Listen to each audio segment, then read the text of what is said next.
And this brings me to what happened this morning. The investigations that were carried out by investigators led us to identify a building Rue Corbillon in Saint-Denis, and this may have been the safe house of Abaoud on the third floor. Investigators considered this flat after receiving witness accounts, placing Abaoud on French soil, Abaoud being the main suspect for being at the origin of numerous attacks throughout Europe for Islamic State. This witness account, which was received at the end of the day on the 16th, was taken very seriously, and we checked and double-checked this claim, including using bank records. The operation, which started at 4:30 and also took place in 2 nearby buildings, was carried out by the RED and the BRE services. And these men, I would like to underline their determination, their level-headedness, their abnegation and their professionalism. In 4 days, they were able to carry out 4 operations at the risk of their own lives. Police officers were wounded. The assault was very difficult. The reinforced door resisted the Red's attempts to blow it out, which enabled the terrorists to prepare their defense. Fire continued out for an hour, nearly an hour, and the police fired nearly 5,000 rounds. The operation was made all the more difficult by a couple of factors. How complex it was, first of all, which required the use of snipers, of grenades, of assault rifles. Also the fact that one of the terrorists blew himself up, the partial destruction within the building, and also the fact that the third floor collapsed partially, and also the bodies and parts of bodies which will now require investigation by the scientific police services. At 4:45, the raid was able to arrest 3 people, one of whom was wounded in the arm. They were immediately arrested, and we are currently checking their identity. I do not know more as of yet. So I have no more information on them. There was then an explosion, which was the sign of a kamikaze attack.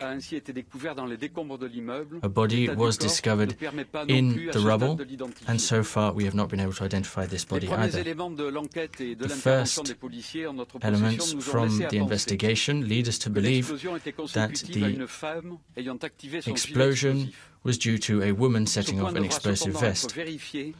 This will, however, need to be checked by the coroner service and by all of the scientific police services investigations which will have to take place. I want to say this again.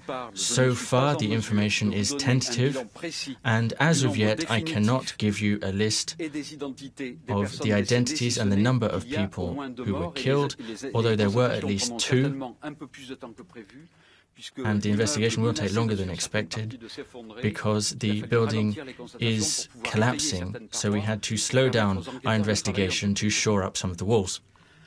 Moving through the building, the RED officers found 2 men, 1 wounded. These 2 individuals were immediately remanded in custody.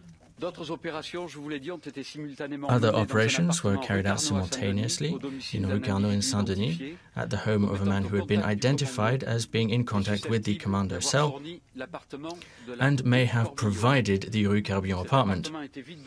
This apartment was empty, but the suspect, which has been seen on TV multiple times, was stopped in the street near the Rue Corbillon safe house, and a woman was with him as well. The evidence found in this apartment did not find any weapons or explosives. Another man wounded on the street, who is suspected as having had a role in this apartment, has also been remanded in custody. So 8 people remanded in custody, 7 men and 1 woman. Currently, the identities of the people who have been stopped has not been established, but I would like to remind you that Abaoud and Salah Abdeslam are not among the people who have been apprehended. So the investigations are ongoing to identify the terrorists who have been killed, those who have been apprehended, and also all those who may potentially have been involved in one way or another in this terrorist campaign in France or in Syria. These investigations also aim to determine how these attacks were claimed and also the Fabien and Jean-Michel Klein brothers' roles in these attacks as they claimed through video the attacks later on. These attacks are a tragedy for the victims and their loved ones, and by way of conclusion, I would like you to know that the prosecution and public authorities remain fully mobilized to help and support the victims and their loved ones. Thank you for your attention.